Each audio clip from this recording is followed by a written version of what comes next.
Welkom by hierdie oordenking. My gebed is dat jy in die afgelope week God se genade en goedheid in jou lewe ervaar het. En dat jy ook nou as jy stil word sal beleef dat hy op jou gewag het. Dat hy jou omvou met sy ongelooflike liefde, goedheid en diepe omgee.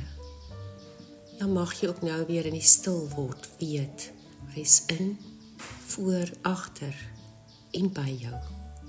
Altyd. 2 mans lê langs mekaar in 'n kamer in die hospitaal. Albei se siekte is van so 'n aard dat hulle feitelik net kan lê. Daniel lê in die bed teen die venster. Hy kan elke dag 1 uur regop sit en het dan die voorreg om deur daardie venster te kyk. So begin die gewoonte dat Daniel elke dag as dit tyd word om regop te sit, vir Lukas in detail vertel wat hy die dag daar buite sien. Vandag is die waai van die bome so rustig. Dit lyk kompleet of hulle op die simfonie van die lewe dans en iets vertel van God se volmaakte ritme. 'n Ander dag. Vandag is die begin van die nuwe skoolkwartaal. Jy sien net vrolike kindertjies wat mekaar na die vakansie omhels, lachend en spelend rondhardloop. Op 'n ander dag. Herfs is besig om sy verfkwas kwistig oor die natuur te trek. Elke dag verander die palet waarmee hy dit doen van liggeel na lieflike oranje tot 'n diep bruin rooi. Dit lyk regtig of die lewe geklee is met die mooiste rok. Een aand hoor Lukas hoe Daniel swaar begin asemhaal, toe effens roggel en die volgende oomblik stil word.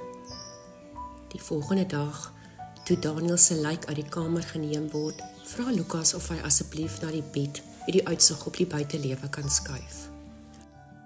Opgewonde is hy om nou na weke wat hy in die bed lê, ook regop te kan sit vir kort tydjies en deur die venster te kyk.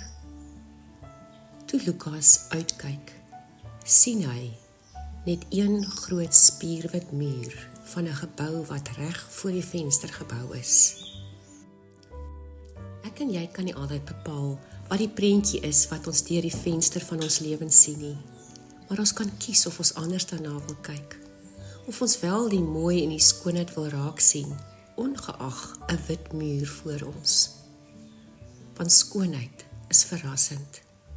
Skoonheid onderbreek jou. Dit maak die lewe oop voor jou, soos wanneer jy 'n klein toeroosknoppie sien en weet, binne 'n dag of 2 blom hierdie roos. Of wanneer jy oor die landskapvlakte staar, die verskillende kleure en fasette, legkaartblokke, wingerd, mielies, koring en bode sien en dink, wat 'n kreatiewe wêreld het ons.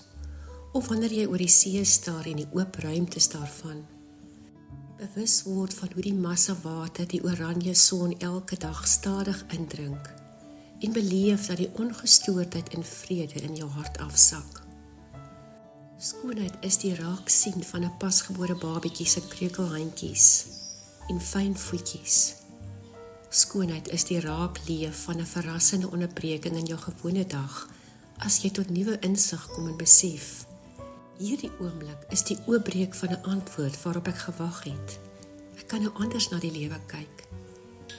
Johan van der Merwe sê so mooi, skoonheid vind jou. Skoonheid kom jou oor. Dit gebeur met jou, wanneer jy met oop oë wag op die goeie, die verrassende en die mooi van die lewe.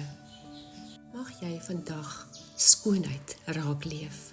Mag jy dit raak sien, en mag jy dan anders na jou lewe kyk. Kom ons bid. O Heilige Here, vandag besef ek net dat ongeag waar ek is, U meetsnoere vir my op lieflike plekke geval het. Soos die psalmdigter in Psalm 16 vers 6 sê, 'n pragtige deel is vir my afgemeet. Ja, wat ek ontvang het, is vir my mooi. Here, maak my oë oop vir die mooi van elke dag. Amen.